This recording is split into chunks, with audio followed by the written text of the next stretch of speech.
Pen pen pen. ये pen, एक pen कितने का होगा? 5 रुपए का लिया होगा। 2 pen, 3 pen, 4 pen, 5 pen.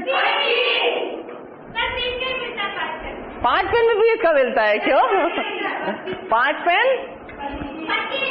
6 pen. तो अगर हमें एक पेन का कॉस्ट मालूम है तो ऐसे ही हम बाकी का भी निकाल सकते हैं। एक का मूल्य हमें मालूम है तो हम बाकी का भी निकाल लेंगे। इसी तरीके से पेंसिल, एक पेंसिल कितने की होती है? 2 रुपए की। ठीक है, 2 रुपए की एक पेंसिल ना, तो 2 पेंसिल कितने की होगी? एक पेंसिल, ये हमारी पेंसिल हो गया, ये हमारा उसका दाम हो गया या कॉस्ट। एक पेंसिल 2 रुपए की, 2 पेंसिल, 3 पेंसिल, 4 पेंसिल, 5 पेंसिल। तो अगर हमें एक चीज का दाम मालूम हो तो हम कई चीज का दाम निकाल सकते हैं, पर अगर हमें एक चीज, उस चीज का दाम ना मालूम हो तो बड़ी दिक्कत हो जाती है। जैसे कि कई बार देखा होगा, जब सब्जी खरीदते वक्त कोई कह रहा होता है कि 4 रुपए किलो आलू, दूसरा कह रहा होता है 10 रुपए 2.5 किलो। एक आवाज लगा रहा है 4 रुपए किलो आलू, दूसरे जो है दे रहे हैं, कितने का दे रहे हैं?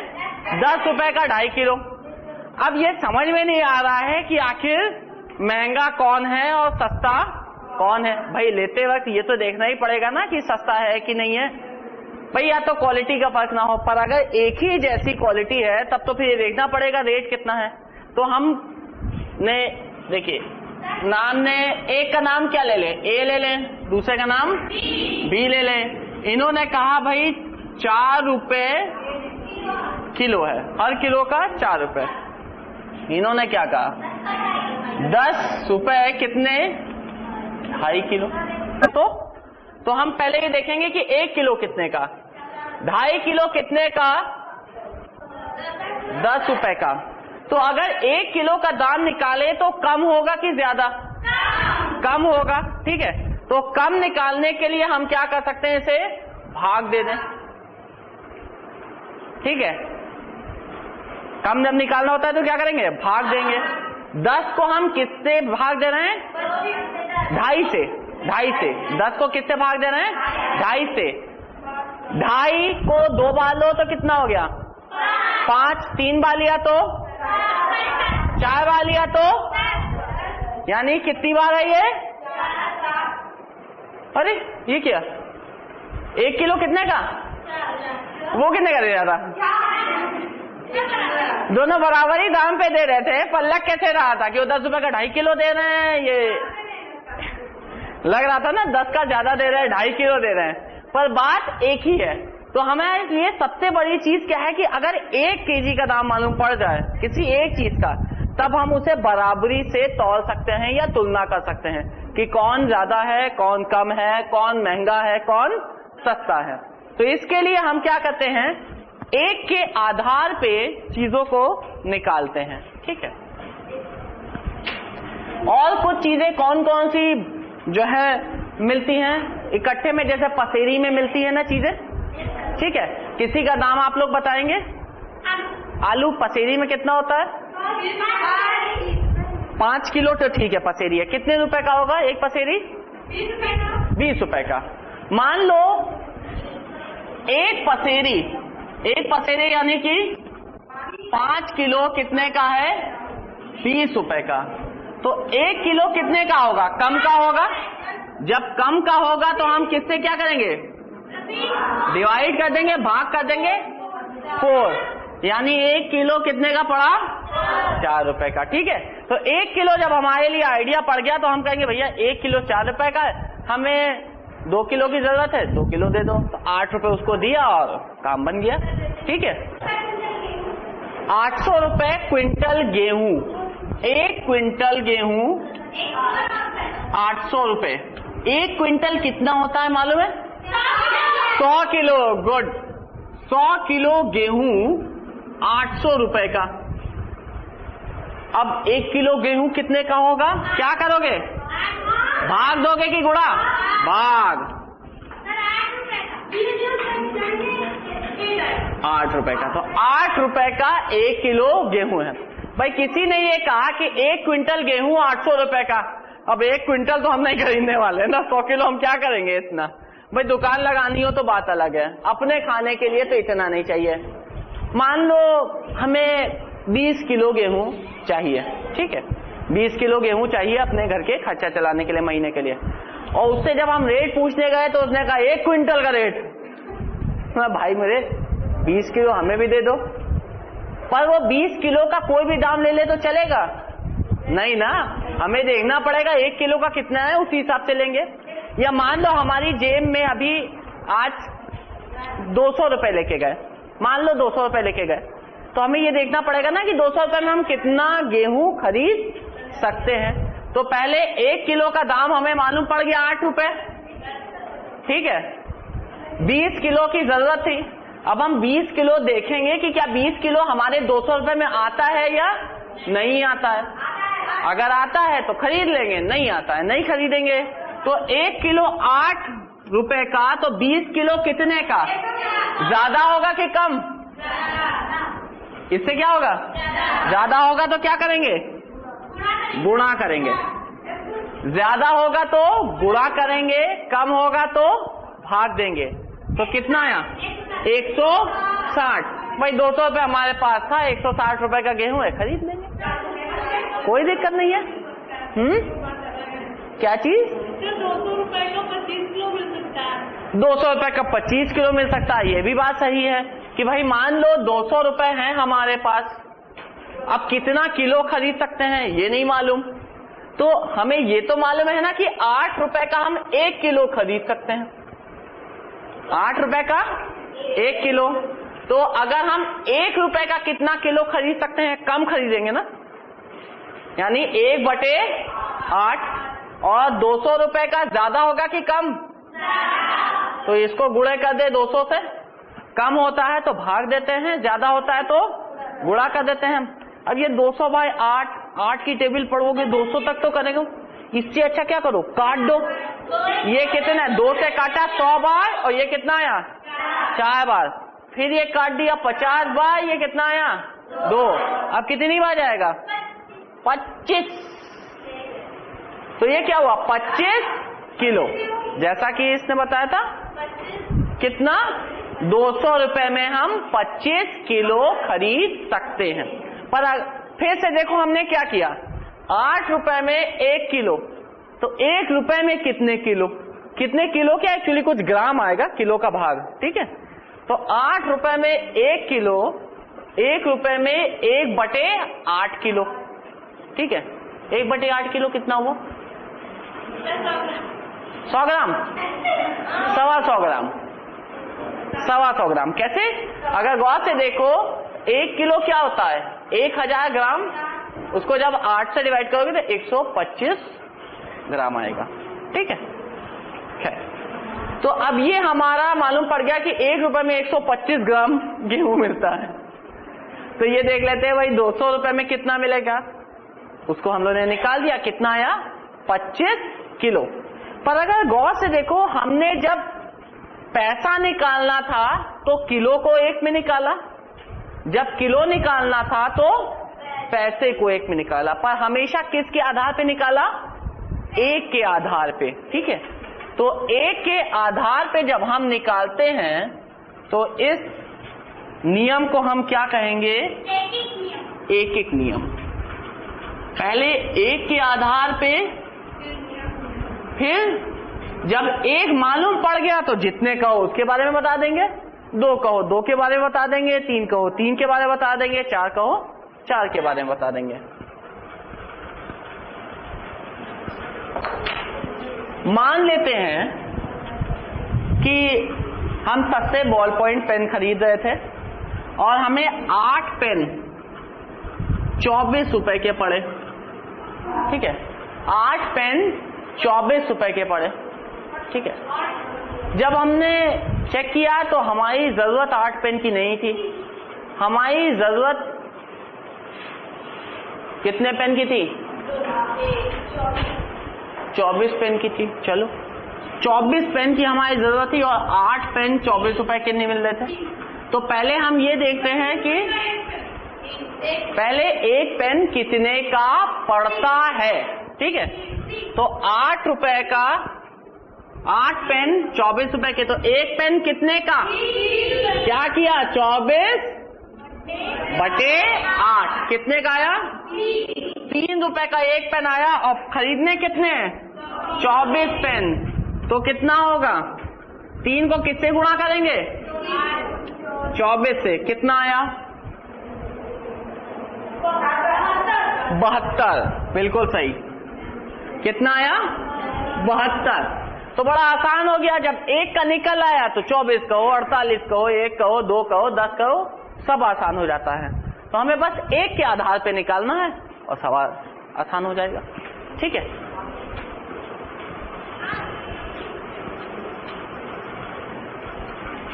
मान लेते हैं 15 मीटर कपड़ा, 15 मीटर कपड़ा 450 रुपए का है। ठीक है, 15 मीटर कपड़ा 450 रुपए का है। अब हमें यह पता करना है कि 12 मीटर कपड़ा कितने का होगा। भाई उसने 15 मीटर के हिसाब से बताया, उसने कहा भाई 15 मीटर कपड़ा 450 का है, तो पहले क्या करेंगे 1 मीटर का निकालेंगे। 1 मीटर कितने का, कोई आएगा सॉल्व करने, आ जाओ जल्दी आ जाओ, जल्दी आ जाओ। और फिर लास्ट में कितने का निकालना है बेटा 12 मीटर का। ठीक है,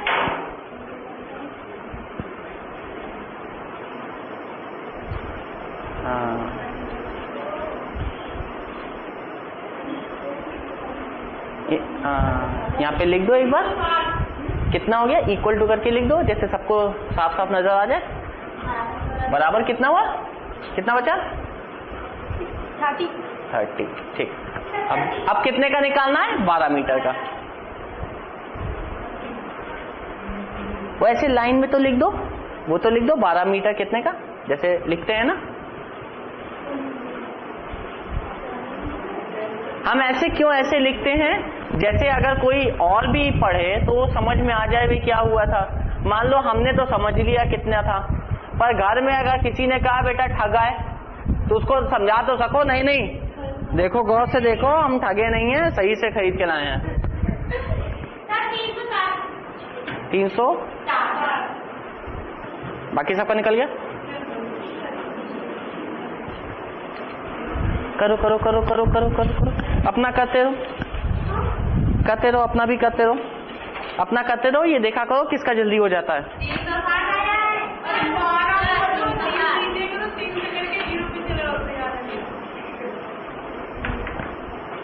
बाकी सब लोग तब तक अपनी कॉपी में कर लें जल्दी जल्दी। हो गया, गुड।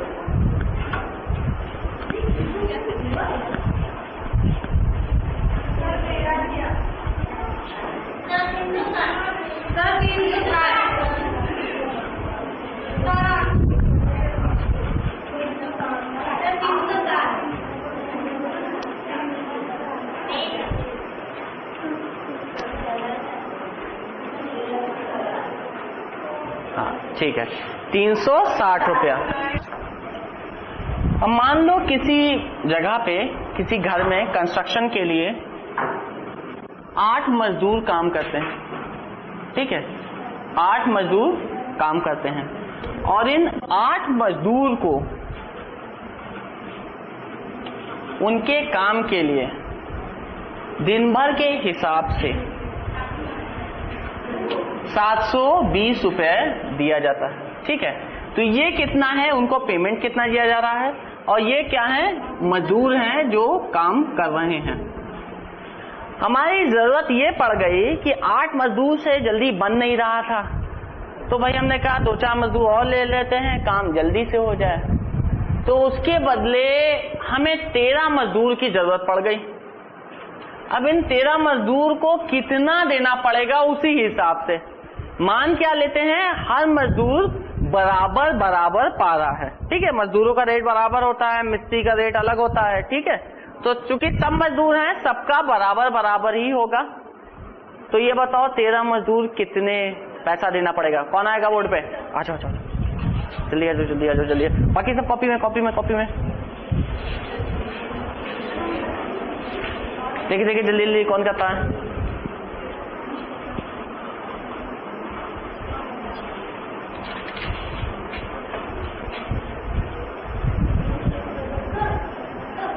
हाँ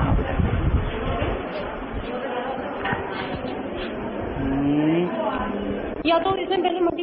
अच्छा पहले डिवाइड कर लिया। हाँ। तो 90 आया। 90 को यहाँ पे क्यों? नहीं ये पहले डिवाइड करके 90 आया ना। 90 आया। ठीक है। देखो सही है। गुड।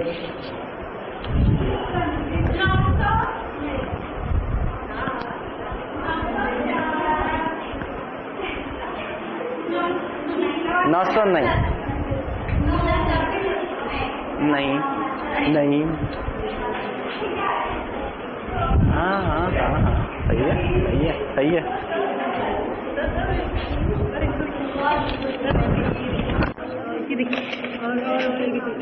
ये वाला भी दे देता हूँ तुम लोग को। Very good very good very good very good very good. हाँ सही है। पर अब इसको बिल्कुल ऐसे कौन लिखेगा? मेरा बदल रहा बता।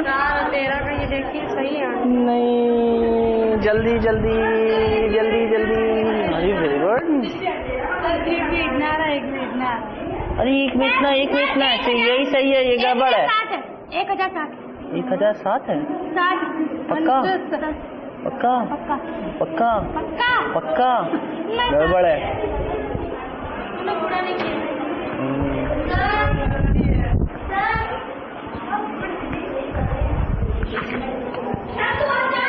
सही है।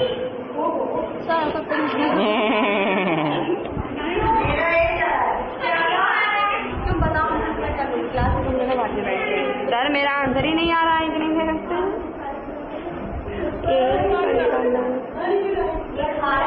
सर वो कट का 90 आया है। कोई आंसर 39 सर।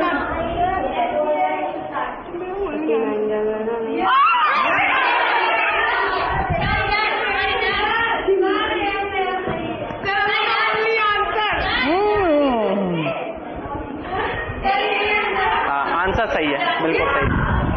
अच्छा एक बात बताओ आंसर बिल्कुल सही है। तरीके से कौन लिखेगा इसे?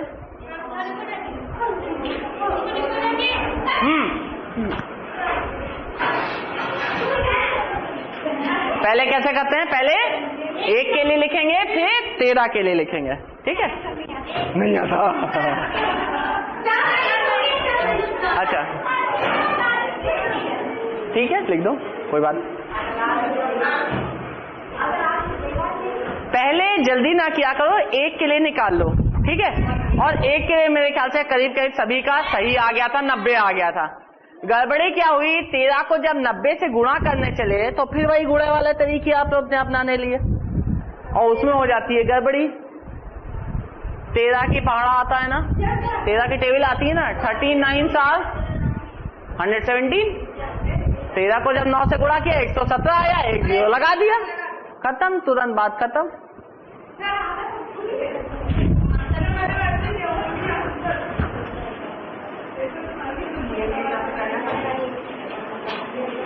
हाँ ठीक है।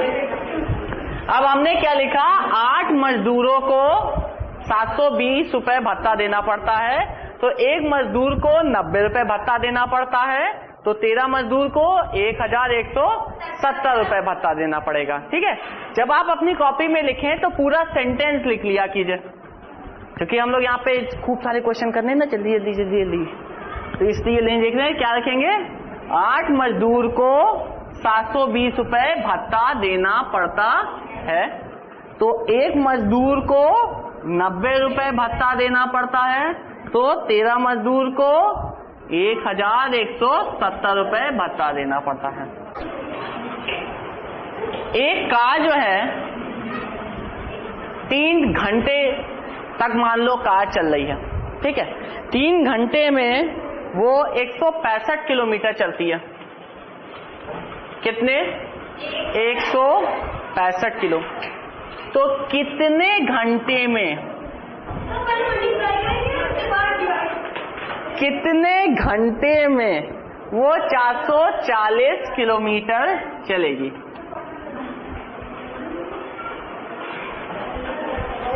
चलो देख, कोई आएगा?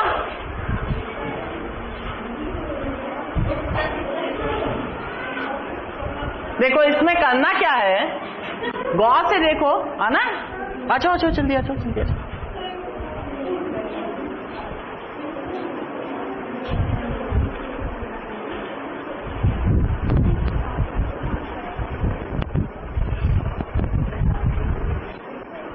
अभी मैं हल्का सा कर दूं, अभी सब दौड़ के आएंगे क्वेश्चन सॉल्व करने के लिए।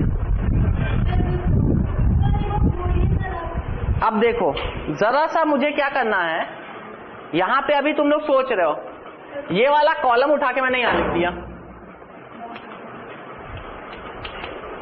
अब बताओ, अब सॉल्व हो जाएगा? अभी वहां पे देखा तो टेंशन हो गई, यहां पे देखा तो नहीं। कितना है? 165 किलोमीटर। कितने में? पहले क्या लिखेंगे? 165 किलोमीटर चलता है 3 घंटे में। तो 1 किलोमीटर कम होगा कि ज्यादा होगा? कम होगा। कम यानी भाग देना।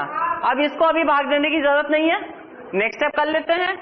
440 किलोमीटर कितना होगा? 3/165 बटे करेंगे, गुणा करेंगे? 1 किलोमीटर से 440 किलोमीटर ज्यादा होगा कि कम? ज्यादा को क्या करेंगे? गुणा। ठीक है, तो अब आपको करना क्या है? 3 गुणे 440 बटे 16 में कितनी बार गया? 3 5, एक बच गया। फिर 15 में कितनी बार? 5। ठीक है, अब देखो इसको काटने के लिए 5 से भाग दे सकते हैं, या एक चीज और है जिससे तुरंत हो जाएगा। गौर से देखो, ये 4 4, ये है 5 5, हाँ ये 11 की टेबल में। गुड, ये 4 बार, ये 5 बार, और इसमें एक 0 लगा था इसलिए 40 हो गया। अब 5 कितनी बार 40 में जाएगा? 8 बार। गुड, कितना आंसर आया? 8 घंटे। ठीक है, तो 165 किलोमीटर 3 घंटे में, तो 440 किलोमीटर कितने घंटे में? अब जैसे बस में कहीं जाते हो सफर करने, तो ये देखते हो ना कि 1 किलोमीटर कितनी दूरी में चल रहा है। वो ऐसे पत्थर लगे रहते हैं ना, 300 किलोमीटर वाला पत्थर, फिर 301 वाला किलोमीटर। तो तुमने पहले कैलकुलेट कर लिया, अच्छा यहां से 300 किलोमीटर था, 301 किलोमीटर कितने देर में पहुंचा। तो तुम्हें टाइम मालूम पड़ जाएगा 1 किलोमीटर में कितना। तो मान लो 200 किलोमीटर जा रहे हो, तो अंदाजा पड़ जाएगा 200 किलोमीटर कितनी देर में पहुंचोगे। ठीक है, तो स्पीड के हिसाब से आप ये निकाल सकते हैं कि कितनी दूरी आप कितने घंटे में तय करेंगे। ठीक है, हर चीज को बस एक एक से निकालो और करते चले जाओ, करते चले जाओ, करते चले जाओ।